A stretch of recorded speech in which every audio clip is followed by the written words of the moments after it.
Chapter 1 Introduction to 3D Printing, Part 1. Block printing is a technique for printing text, images, or patterns used widely throughout East Asia, both as a method of printing on textiles and later, under the influence of Buddhism, on paper. Aside from paper, block printing has also been extensively used for decorative purposes such as fabrics and wallpaper.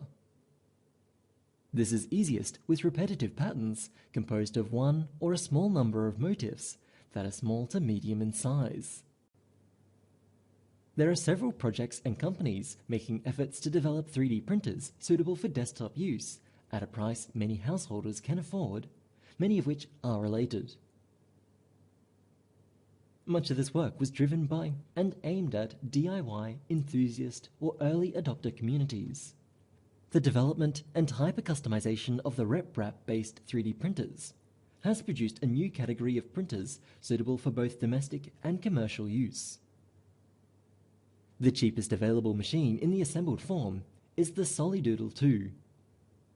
Next up, we have some sample quiz questions.